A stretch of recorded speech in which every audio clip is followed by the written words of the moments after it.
The text message came on a Thursday afternoon while I was under the sink fixing a drip that had been bothering me for a week. My phone buzzed on the kitchen floor, and when I dried my hands and read it, I sat there on the cold linoleum for a long time without moving. It was from my son. 38 words. I have counted them since, the way you count a wound to understand how deep it goes. Dad, Vanessa and I talked it over, and we think it's best if you don't come to the grand opening. The investors and press will be there. We need everything to look a certain way. We'll celebrate with you separately, just family. Please understand. Love, Derek. I read it again. Then a third time. I looked at the word family and I thought about what it means when a man uses that word to describe an event you are being excluded from. I set the phone down on the counter. I went back to the sink. I finished fixing the drip. My hands were steady. My hands are always steady. I am 64 years old.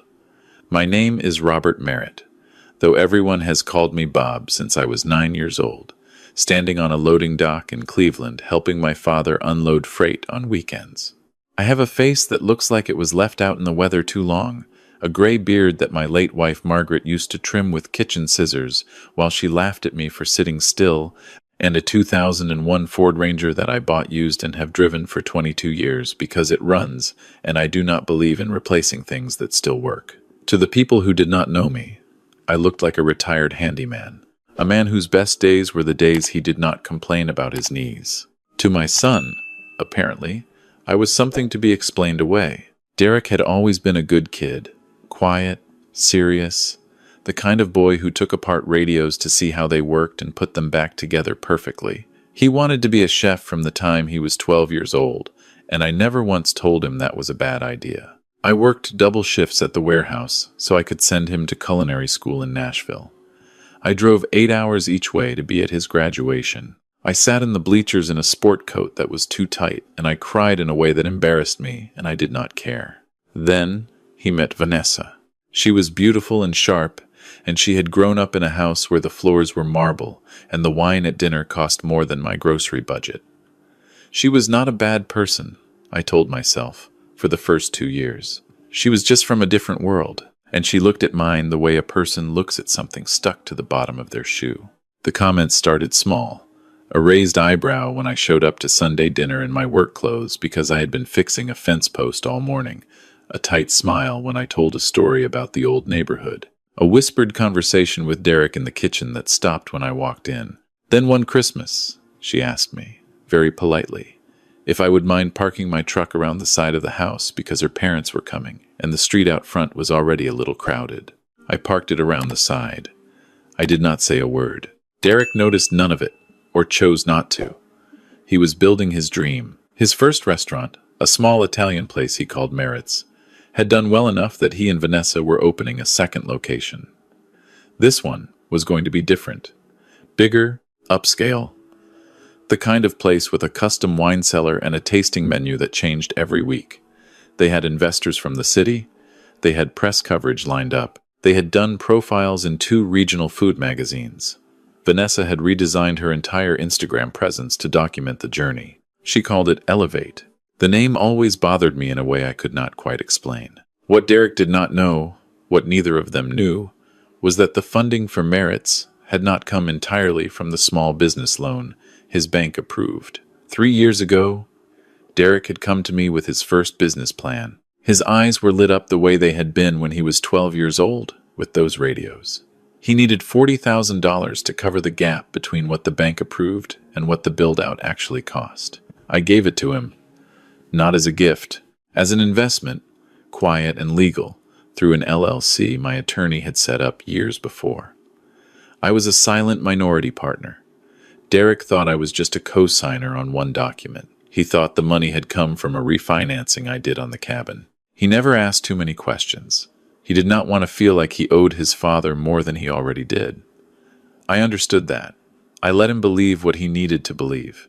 When Elevate started coming together, Derek told me Vanessa had found an investor group that was covering 60% of the build-out costs. He was proud. He said they had done it themselves this time. No help needed. I smiled and I said I was proud of him. I did not tell him that one of the LLCs in that investor group had my attorney's name on a document he had never thought to look at. I also did not tell him that the commercial building on Fletcher Street where Elevate was going in had been purchased by a holding company I owned in 2019 after the previous owner contacted me through a mutual friend, and I paid cash for the note. I leased it to the restaurant group at market rate through a third-party management firm. I am a quiet man. I built things quietly my whole life. 2 days after that text message, I drove past the building on Fletcher Street. The renovation was stunning. Warm amber lighting behind floor-to-ceiling glass. A hand-lettered sign above the door. Valets in black uniforms, setting up a rope line for the Friday night opening. I sat in my truck across the street and watched workers carry in flower arrangements that were taller than I was. I watched Vanessa standing on the sidewalk in a camel coat directing it all. Her phone pressed to her ear, her laugh carrying across the street. She did not look in my direction. I drove home. I poured a glass of bourbon. I sat in the armchair in the living room where Margaret used to read, and I looked at the photo on the shelf of Derek at age 6, asleep against my shoulder at a baseball game. Both of us with mustard on our shirts, completely happy. I looked at that photograph for a long time. Then I called my attorney. His name is Paul, and he has been my attorney since I sold my logistics company 15 years ago for $6.3 million. Nobody outside of Paul and the accountant knew about that sale. Derek thought I had taken a severance and a small pension. I lived the same way I had always lived, because Margaret and I had agreed, years before she got sick, that money was not something you wore on your body. It was something you used to build things. And then you guarded it, and then you passed it on to the people who had earned it. Paul answered on the second ring. "Bob," he said, "how are we feeling?" I told him about the text message. I told him I had been excluded from the grand opening of a restaurant I had helped finance, in a building I owned, because my presence would not look a certain way to the investors. Paul was quiet for a moment. Then he told me something I had not known. He told me that 2 weeks earlier, he had flagged an irregular transfer in the financial accounts tied to the restaurant group. A vendor payment to a company called Lumen Creative Services. $42,000 over the past 8 months, listed as marketing and branding. Paul had tried to track down Lumen Creative. The company had one employee listed with the state and no verifiable client history beyond the restaurant group. He thought I should know. I thanked him. I told him to hold on anything for now. Then I made another call to a man named Garrett who used to work investigations for the state attorney's office and now ran a private firm out of an office above a dry cleaner on the east side. I had used him twice before. He was thorough, fast, and he did not editorialize. I told him I needed a full picture.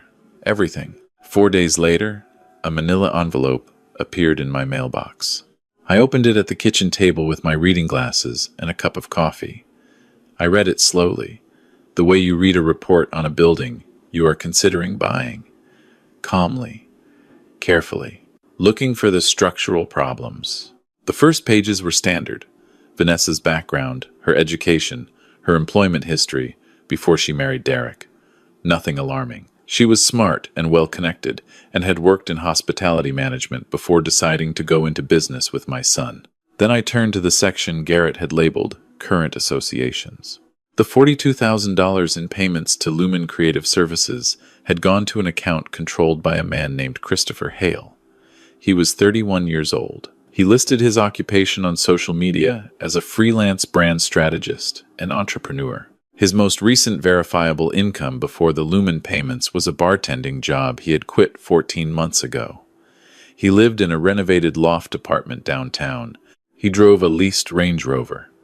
His monthly expenses, based on the financial picture Garrett had assembled, far exceeded any legitimate income. There were photographs. Garrett had included them, matter-of-factly, clipped to the back of the section. Vanessa and Christopher at a rooftop bar. Vanessa and Christopher at what appeared to be a weekend away based on the background. A receipt from a hotel in Charleston dated 3 months ago. Paid on a card tied to the Elevate business account under a line item labeled Vendor Consultation. I set the photographs face down on the table. I sat with that for a while. I did not feel the hot rush of anger I expected. What I felt was something colder. The feeling you get when a structure you built fails its inspection, not surprise. Just the recognition that a flaw had been there long before the crack became visible. Derek did not know. I was certain of that. My son was many things, but he was not a fool, and he was not a man who would look the other way at something like this. He was working 70 hours a week to make Elevate succeed. He thought his marriage was solid. He thought his investment group was clean. He thought everything he had built was his. I looked at the photograph of Vanessa at the opening night setup, the one I had taken from my truck window on my phone. I looked at the hand-lettered sign over the door, Elevate. I thought about that word and what it was supposed to mean and who exactly was being elevated. I called Paul back. I want you to pull my shareholder agreement for the restaurant group, I said. And I need you to look at the lease structure on the Fletcher Street building. Already pulled, Paul said. Your LLC holds a 22% equity stake in the restaurant group under the silent partner clause. And you carry standard landlord remediation rights on the building lease. If a tenant violates the terms, including financial fraud, misuse of funds, or material misrepresentation to co-investors, you have the right to initiate a lease review and freeze the operating account pending investigation. What about the grand opening? I asked. Friday night, 2 days away. Paul was quiet for a moment. Then he said, Bob, if you want to walk through that door on Friday, legally, there is nothing they can do to stop you. You are a shareholder. You are the building owner. If they attempt to remove you or prevent your entry, that constitutes grounds for immediate action under multiple provisions. I told him I did not want to walk through that door. Paul paused again. He knew me well enough by now to wait. I want to be outside the door, I said. I want to watch what happens from out there. And at the right moment, I want you to make a single phone call to the building's management company. Tell me exactly what you need, Paul said. I told him. Friday evening, I dressed in a clean flannel shirt and my good jeans, and I drove the Ranger to Fletcher Street. I parked a block away, out of the cone of light from the street lamps. The valet line was already 4 cars deep. I could see people in formal wear moving through the amber glow of the restaurant's front windows. Laughter drifted through the cold November air. I had my phone and a thermos of coffee. At 8:17, I saw Derek come outside to greet someone. He was wearing a suit I had never seen. He looked good. He looked like a man at the beginning of something. I watched him shake hands with 3 men in expensive coats, laughing, gesturing back toward the restaurant with the kind of easy confidence that takes years to build. He had built it. I felt a surge of pride so strong it physically hurt. At 8:45, Vanessa came outside with Christopher Hale. I recognized him from the photographs. He was wearing a dark blazer. She touched his arm twice in 30 seconds. Derek was still inside. I watched them stand together in the pool of light above the door, heads close, and I took 3 photographs with my phone.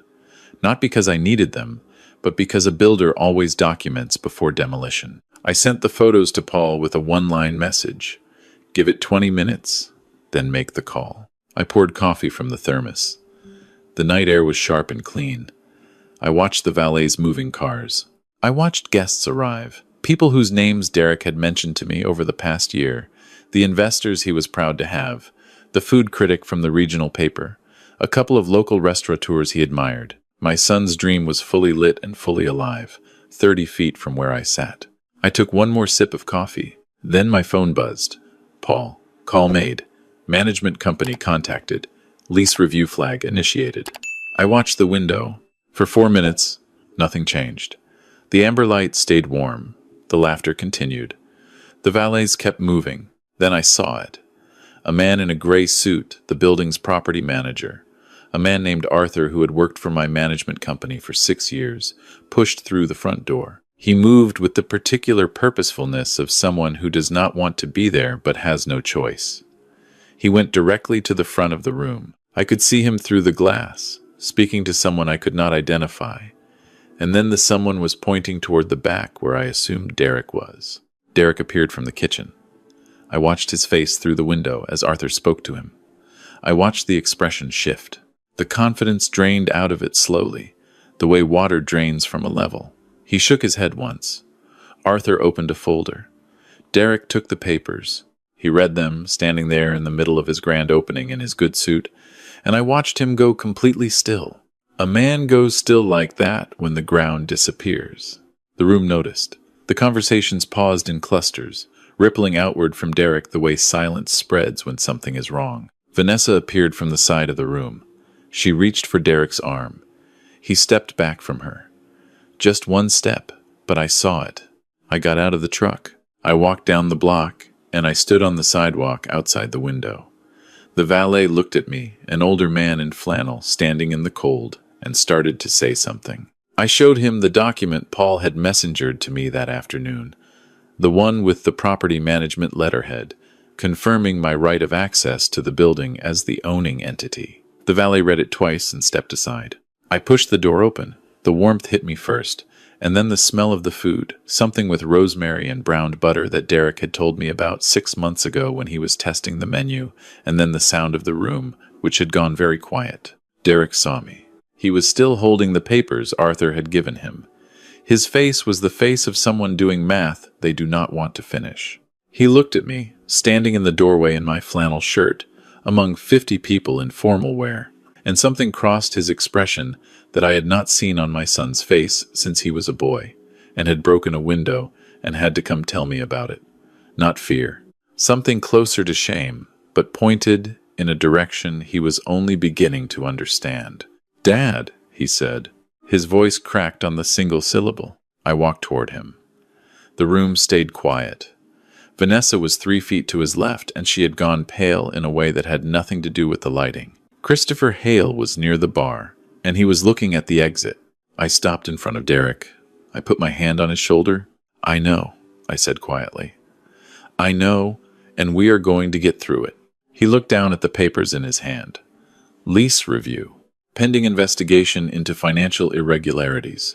Silent partner audit rights activated. He was reading the words and connecting the dots that he had never needed to connect before, because no one had ever asked him to look. "What is this?" Derek said. His voice was controlled, but barely. "What does silent partner mean? You told me you were a co-signer." "I told you what you needed to hear at the time," I said. "You needed to believe you had done it yourself. You almost had." He looked at me. I could see the calculations happening, the restructuring of the last 3 years inside his head.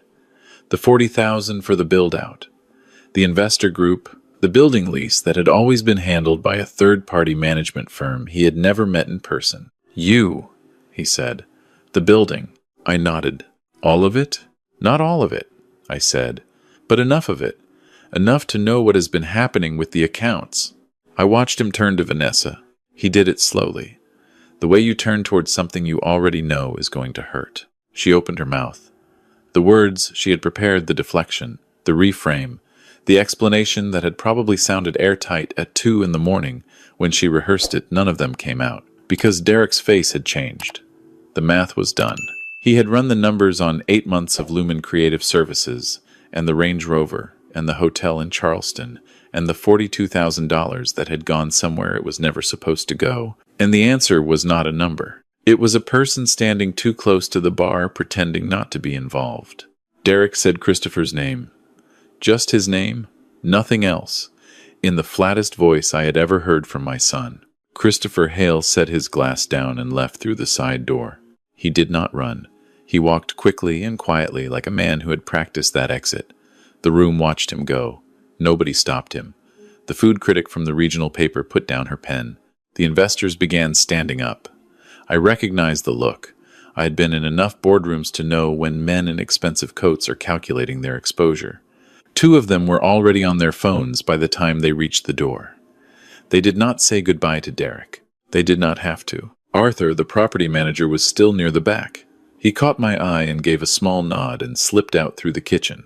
The room emptied with the efficient, unsentimental quickness of people who have decided that whatever was happening here was no longer their event to attend. In 7 minutes, it was down to the staff, Derek, Vanessa, and me. Vanessa turned to me. For a moment I thought she was going to speak to me directly, woman to difficult father-in-law.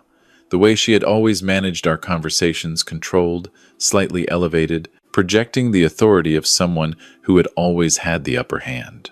But whatever she saw in my face was not what she expected from a man in a flannel shirt.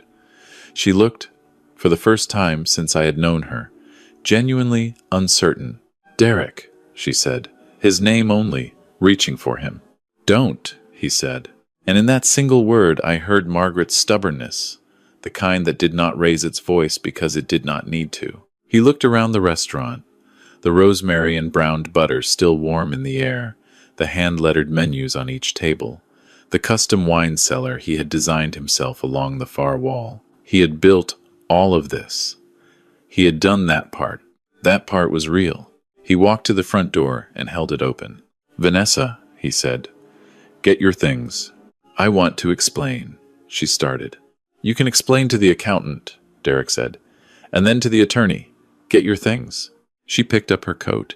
She picked up her purse. She did not look at me on the way out. The door closed behind her with a soft click. Derek stood at the door for a moment with his back to me. Then he turned around and walked back into the restaurant and sat down at the table nearest the bar. He put his elbows on the white linen and covered his face with his hands. I walked over and sat down across from him. One of the servers, a young woman who had been standing near the back trying to be invisible, quietly brought 2 glasses and a bottle of bourbon without being asked. I looked at her and nodded. Derek poured. He did not look up. "How long have you known?" he asked. "About the money? A week," I said. "About who was taking it? 4 days. And you waited until tonight." "I needed to see it clearly first," I said. "I needed the full picture. I did not want to come to you with suspicion.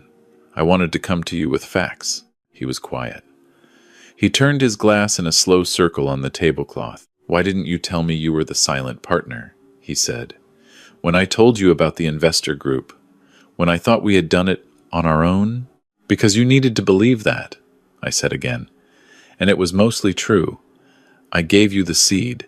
Everything you grew from it was yours. The skill is yours. The menu is yours. The 2 years of building merits from nothing is yours. I filled a gap in the paperwork. I did not build this." He looked up. His eyes were red, but his jaw was set. He had Margaret's jaw. "What happens now?" he said. "To the restaurant. To the building." I pulled the second folder from my jacket. Paul had prepared it that afternoon. I set it on the table and opened it to the first page. "The Lumen payment stopped today," I said. I walked him through the audit rights, the process, what could be recovered and what was likely gone. I told him about the lease structure and what my actual ownership position was in the building. I told him the investor group would pull out. That was already happening, but that the equity position they vacated could be restructured. It would take time. It would take work. He read the pages slowly. He was always a thorough reader. "Dad," he said. He stopped. He set the papers down. He looked at me the way he had looked at me when he was 12 years old and had just learned that his mother was sick, and he did not know what to do with something that big. "I don't know what to say to you. You don't have to say anything tonight," I told him. "I should have called you," he said. "When Vanessa said not to invite you, I should have called you anyway. I told myself it was one event. It was just business. It was easier. I told myself you would understand." "I would have understood," I said. "That is the problem." He nodded. He understood what I meant. I picked up my glass. The bourbon was good. Derek had chosen well. I looked around the restaurant. The amber light was still on. The wine cellar caught the light along the far wall. There were 48 hand-lettered menus on 48 tables and not a single person to read them. "The food critic is gone," Derek said. "The launch is dead." He said it flatly. "Inventory of the damage." "The restaurant is not dead," I said. "The restaurant is still here. The room is still here. The kitchen is still here. Everything you know how to do is still here. You had one bad night. You had a worse partner. Those are correctable problems." He looked at me. "How is any of this correctable?" I reached into my shirt pocket. I pulled out a key. Not a symbolic key, a physical one. A copy of the Building Master that Arthur had cut for me that afternoon. I set it on the table. "Because you own it now," I said, effectively. "I am restructuring the holding on the building into a joint trust, my name and yours. It transfers to you on my death or on your request after a 5-year operating period. The building is an asset. Derek. Whatever happens with the investors, whatever happens in court with the accounts, you have real property under your feet. He stared at the key. Why are you doing this? He said. I didn't invite you tonight. I let her push you out, and I went along with it because it was easier. I have been letting her push you out for 2 years. Every Sunday dinner, every time you showed up in that truck, every time she made a face, and I pretended not to see it. I let it happen. I know, I said. So why are you here? He said. Why did you come through that door when you could have just let the whole thing fall and walked away and been right? I looked at him. I thought about Margaret in the apartment on Broad Street in 1988, with a 6-week-old Derek and no money, and the city outside the window, and both of us equally terrified and equally certain that we were going to figure it out anyway. Because we had each other, and that was not nothing. That was everything. Because you are my son, I said. And a man does not abandon a foundation he built just because someone else put up the wrong walls. You take the walls down. You start over with the foundation. The foundation is still good. He put his hand over his eyes. His shoulders shook once, the way a structure settles when the pressure releases. We sat there for a while, in the empty restaurant. The staff eventually came out from the back and quietly began clearing the event setup, the untouched plates, the centerpieces, the programs that had been printed and folded and never distributed. They worked efficiently and without being told, the way people work when they are loyal to the kitchen and not the occasion. Derek poured another glass. He asked me how much I had made on the logistics company. I told him he sat with that number for a long time. You drove that truck, he said. I still drive it, I said. Mom knew? Everything, I said. She designed the whole plan. She said wealthy people who wear it on their faces spend it faster than they make it. She said real money is quiet. She said we were going to give you a foundation, not a chandelier. He smiled. It was small and exhausted, but it was real. She was always smarter than both of us, he said. Considerably, I said. We talked until the last server had gone, and the kitchen was locked, and the amber light out front finally dimmed on its automatic timer. We sat in the dark for a little while, with the bourbon and the sound of traffic outside. At some point, Derek said he supposed he needed to call a lawyer. I told him Paul's number was in the folder. He said he supposed he needed to find somewhere to stay tonight. I told him his old room at the house still had a bed in it, and the heat worked fine. He nodded. He picked up the key from the table and turned it over in his fingers. We have to rebuild the whole investor structure, he said. Reapproach the press. Figure out what the real numbers look like after the audit. Renegotiate the opening. That is correct, I said. That is about 3 months of work if you move fast. Probably more. He nodded again. The way he used to nod over the blueprints for his first restaurant when I was sitting next to him at the kitchen table and the list of problems felt longer than the solutions. Methodically, storing each problem in the right place so he could get to it in the right order. What do you need from me? He asked. Right now, I said, nothing. Tonight you need to eat something and sleep.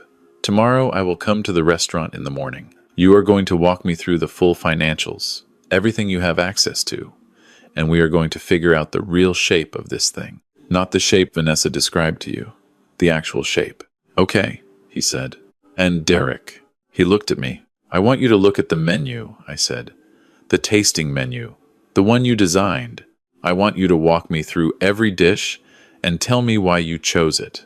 Not the business reason, the real reason. He looked at the stack of hand-lettered menus still sitting on the service bar.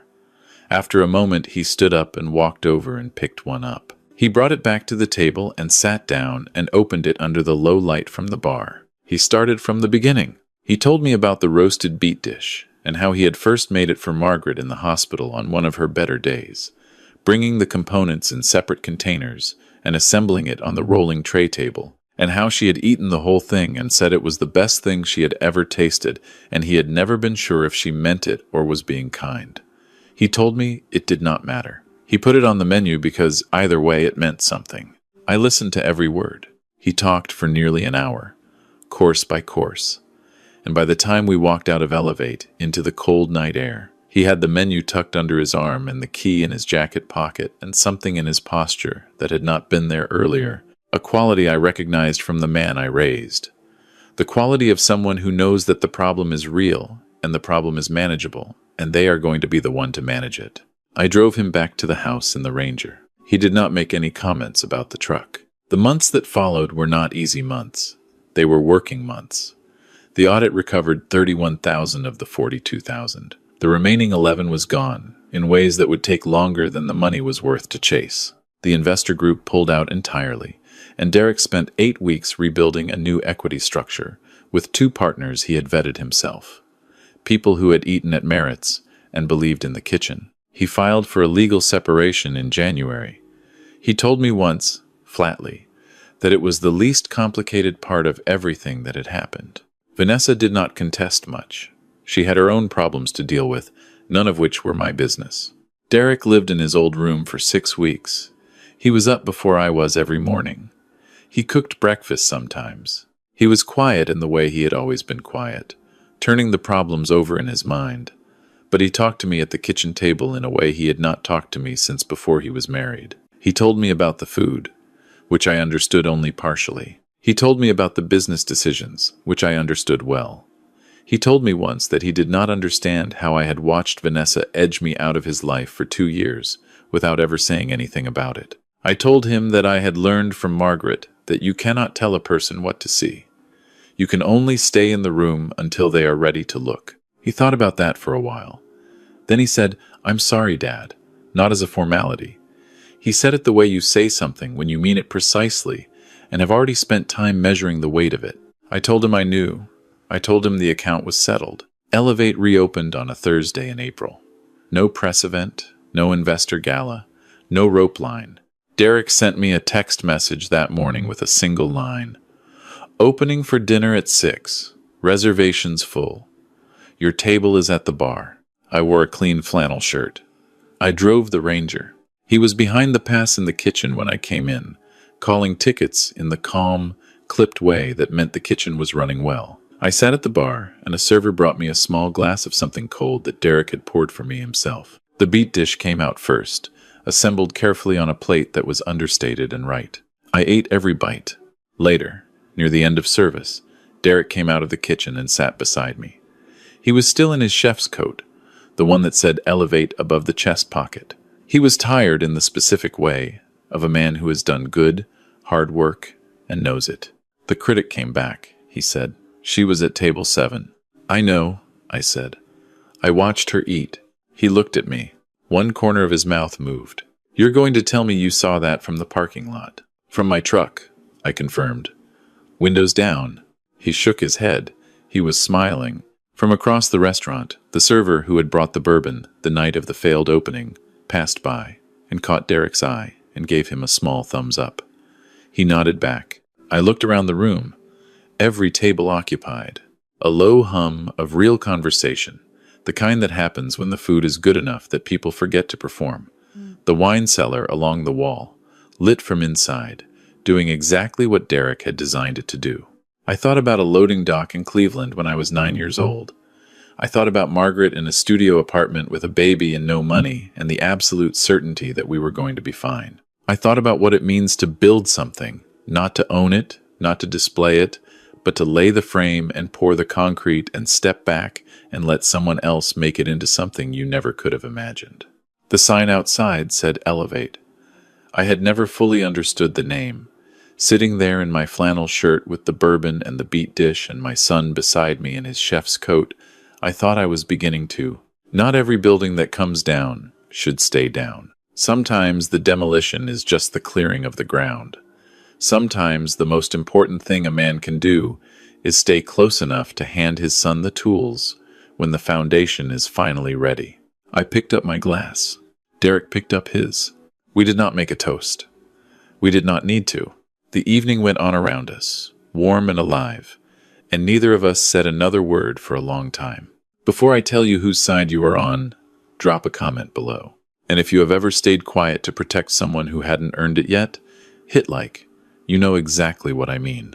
Subscribe to Frost Vengeance, because every week we bring you stories about the people who build in silence and the moment the world finally looks up and sees what they made.